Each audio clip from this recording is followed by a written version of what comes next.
Hi Scorpio, this is Jav.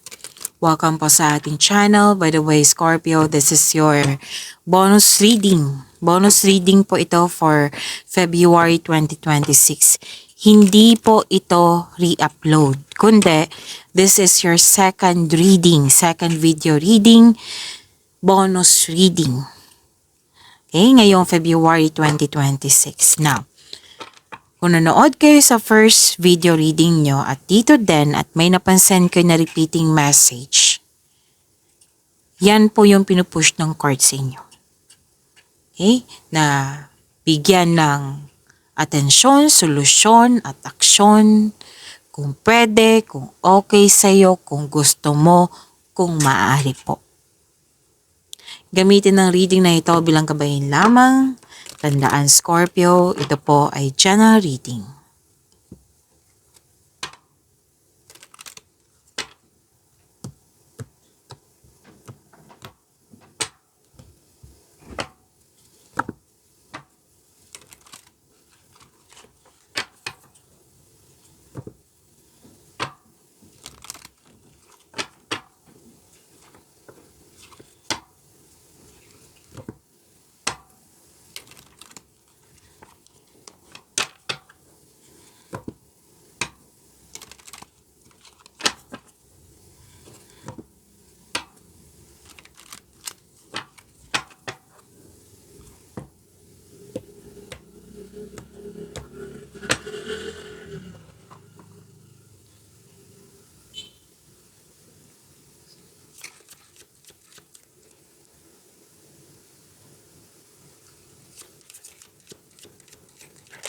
Maraming salamat po sa mga hindi nag-skip ng ads.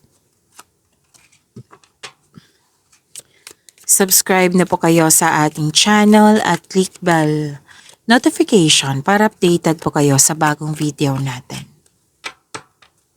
Para sa mga gustong magpa-reading po, comment po kayo ng personal reading and check ma-reply sa comment section.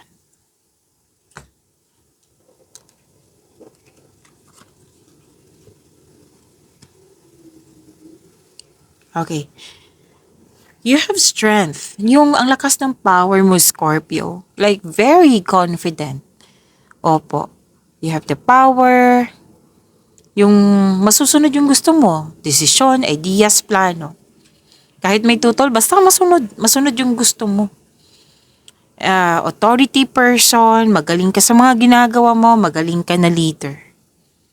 At may kausap ka dito na mother figure. May nag-uusap po tungkol sa negosyo, sa career and finances. Mas lumawak yung ambisyon mo sa buhay. Malakas din yung intuition mo. May concern ka lang dito sa isang tao na hindi totoo sa'yo or nagpakita ng ugali na hindi mo nagustuhan. Pero nakikita ko naman dito na bibigyan mo to ng mahabang pasensya. Basta may malalaman kayo, sekreto ba to, taong hindi totoo sa'yo, may nangyari na malalaman mo siya ngayon. May nangyari noon na hindi mo alam, ngayon malalaman mo na siya ngayon. So malakas po ang iyong intuition. At habaan ang pasensya. Okay? Habaan ang pasensya kasi mukhang may pasaway, Scorpio. Mukhang may pasaway sa inyo, Scorpio. Pero willing ka naman. Willing ka naman bigyan mo to ng mahabang pasensya. Oo. Okay.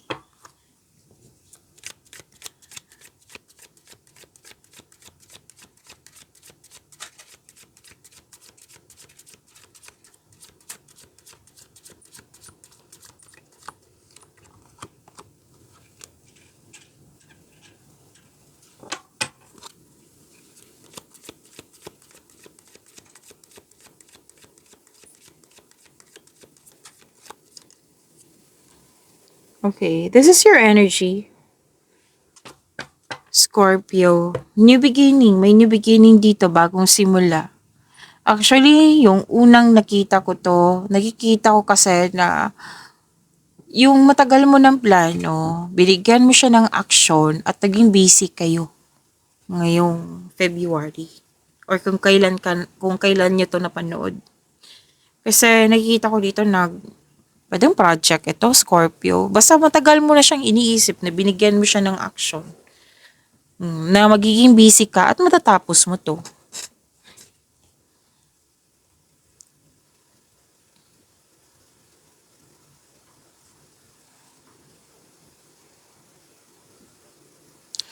Okay. This is freedom.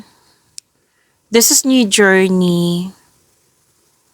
Kasi binigyan mo siya ng action kasi nakikita mo na may potential talaga magiging successful. Kaya nga binigyan mo siya ng action para maisakatuparan ito. Na alam mo na nasa right path ka. Kumbaga, bahala na si Batman, basta go na. Go na kasi matagal ko na itong iniisip. Matagal ko na itong gusto. Yan. So, ang advice ng card nyo dito na mag-ingat po sa padalos-dalos na pagpasya. Hindi naman sa pinipigilan ka ng yung card mo. Kaya, ang kailangan lang po, konkretong plano bago bigyan ng aksyon. At makinig din sa inyong intuition. Kung pwede, kung gusto nyo po.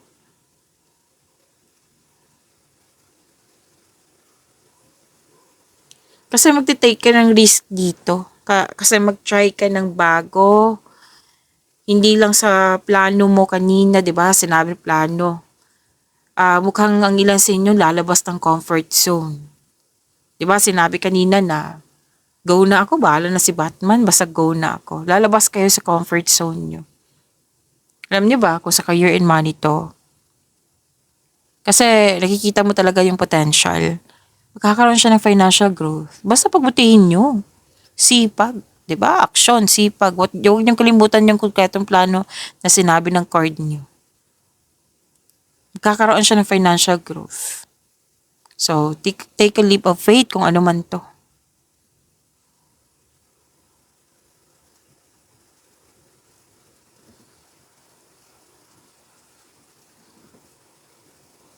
May sabi din dito, I think sa love life to. Kasi this is energy, di ba? Sabi ko sa inyo, mga bago dito. Whether sa love and romance, career and money, sa personal life. I think sa love and romance to, kasi may fear akong nakikita dito na parang may mga question ka pa na may nakita kasi akong chances dito na ma-in love ka, papasok ka sa relasyon. Kaya lang may fear. Fear or doubt or hesitation.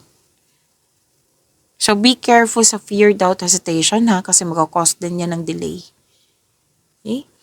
Ang advice kasi ng card dito na you should take a chance on love. Huwag kang matakot ma-in love ulit. Deserve niyong mahalin, Scorpio.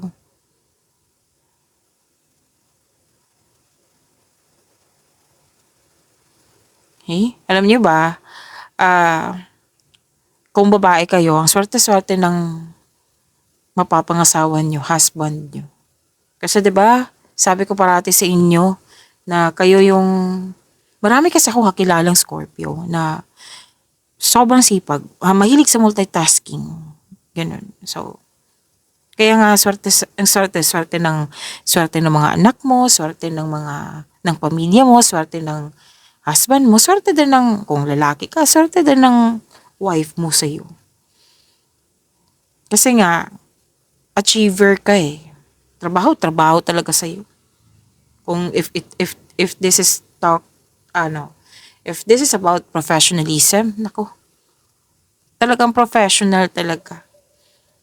Tatapusin mo yan kahit pagod ka, kahit nahihirapan ka pa, tatapusin talaga yung mga gawain. Now, sa mga relasyon or sa mga, may dito dalawang tao, I believe this is relationship pwedeng sa romance, pwedeng sa taong malapit sa iyo. Nagkaroon ng tampauhan. So, ang advice ng card dito, leave the past behind. Mag-usap kayo at magkaroon ng forgiveness. Kasi, kumbaga, kung sama ng loob, bitawan mo na yan. I-let go mo na yan. Kasi alam nyo naman, sabi ko yan sa inyo parati na mag-create kasi yan ng blockages. Better, Mas piliin niyo po yung inner peace, di ba? Kaysa hindi kayo mag-uusap. Tapos ma-hurt ka. So mag-usap at magpatawad. So sa mga nangyari na nag-go ka, nag-move forward ka, magkakaroon po siya ng personal and spiritual evolution. Yes. Sinabi nga ng card dito na lahat ng mga na-encounter mo na lahat ng mga na-encounter mo may lesson ka na matatanggap. And this will lead you to magbibigay din ito sa iyo ng new opportunities. Itong mga lesson, magbibigay yan ng new opportunities sa iyo.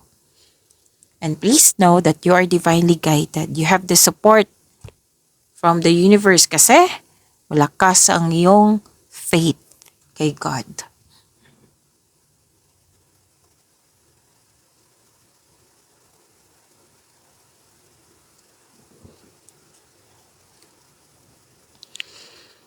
Okay, maraming ganap dito. Opportunities. Pwedeng business partnership, kasosyo. Pwede din pong isang tao na tinutulungan ka para makamit yung layunin mo sa buhay. Pwedeng nagbigay ito ng puhunan sa iyo or di kaya advice, ideas. Yan, malaking tulong yan. Itong dalawang card na ito, sinabi ka sa dito, lalo na sa career and money mo, di ba may nasabi ako kanina na may potential na magiging successful basta sipagan nyo lang sa araw-araw. Dalawang card po pala nagsabi dito. Basta planuhin na mabuti sipagan sa araw-araw. Ma-achieve mo rin yung gusto mo. And this is also may magaganap na nakadestiny sa iyo ngayong buwan ng Pebrero. Yung sinabi ko kanina, pwede sa career and money yan, pwede din sa buhay pag-ibig. Kasi destiny kasi. So, mamimit sa mga single dyan, makilala mo na yung taong nakatadhana sa iyo.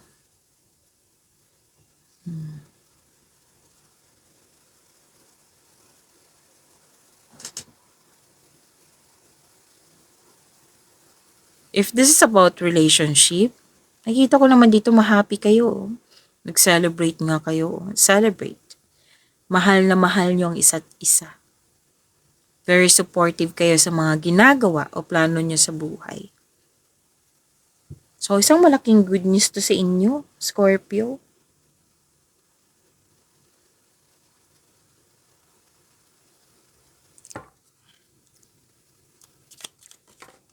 Okay. I don't read reverse card, Pisces, para sa mga bago dito. So, sandaan nyo yan, I don't read reverse card.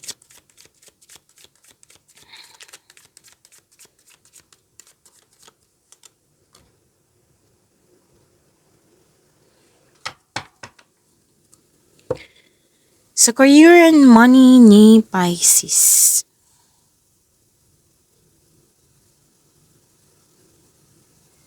New beginning din to New beginning. Ang ganda nito. Nagkaroon ka ng clarity, nagkaroon ng new ideas. So, alam niyo naman kung ano yung new ideas, magandang blessings yan. Malaking blessings yan. Kasi ako, gustong-gusto ko yung blessing na iyan. Kasi, sagot sa mga katanungan, solusyon sa problema, magbibigay yan ng kaunlaran sa inyong career and money. So, pahalagahan, pay attention sa ideas. Nagkaroon ng bagong insights and clarity kung paano pa i-improve ang iyong career and money. At sign din ito sa mga gustong magsimula ng negosyo, mag-level up sa trabaho, so take an action. Nagkaroon ka kasi ng determination dito. Meron ka mga ideas na bibigyan mo siya ng action para magkaroon ng maagang resulta. May magaganap din na confrontation dito sa isang tao. At napapansin mo rin, Scorpio, na na-improve ang inyong communication skills. Napansin ng ibang tao, napansin mo rin to. And that's good.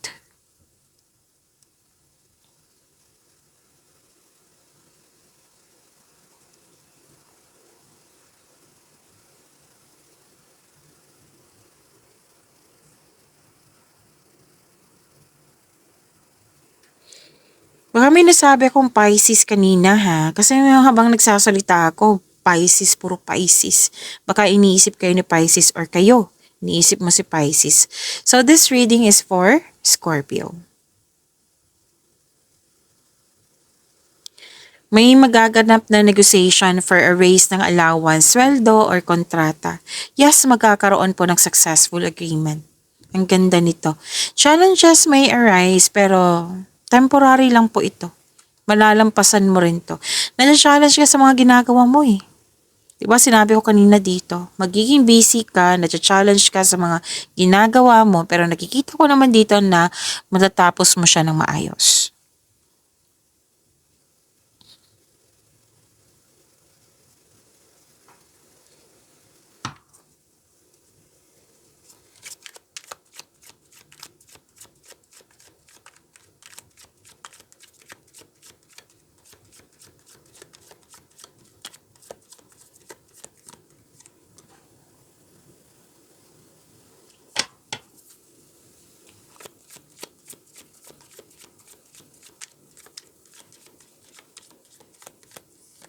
This is about your love life, self-love, partnership, and romance.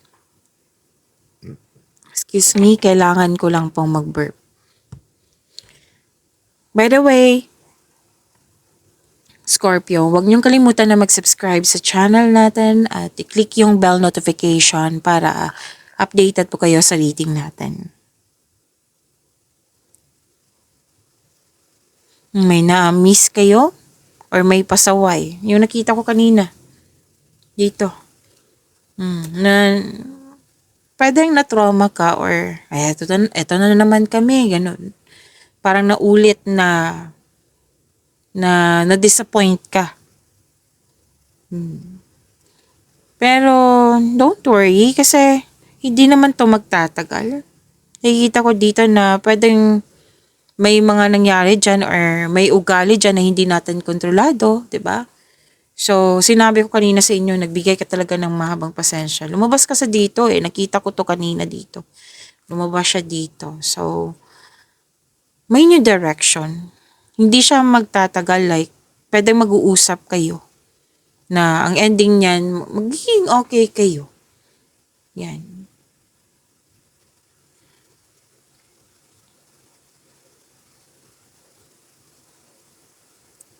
Kasi nag-move forward ka dito eh. Naintindihan mo na may mga mangyayari talaga na hindi na ayon sa gusto natin or may ugali na hindi natin gusto pero kailangan natin makisama. Yan yung mga nakikita ko eh na hindi kontrolado na na-accept mo siya at nag-move forward ka. Kasi nakikita ko dito na realize mo talaga na much better na magkaroon ng magaan na connection, balanse ang energy. Yan. Kasi you are into peace, Scorpio. Mas pipiliin mo talaga yung inner peace kaysa sakit ng ulo. Like, mag-focus ka sa problema? No. Like, mag-move forward ka talaga.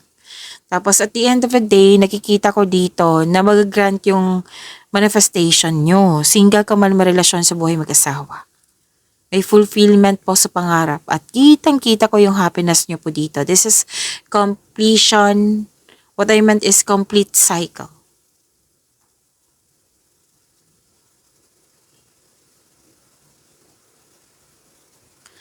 Para sa mga single, sobrang saya mo kasi gusto ka rin ng taong gusto mo. Plus points na yung may love at respect sa iyo.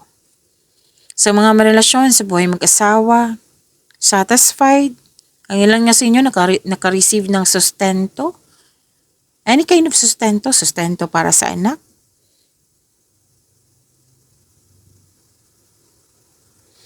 At sabi din dito na, yes, ang ending kasi, hindi kayo nagkasundo before, ngayon magkakasundo na. Kaya kung may challenge, madali lang talaga. Like na malalampasan mo siya.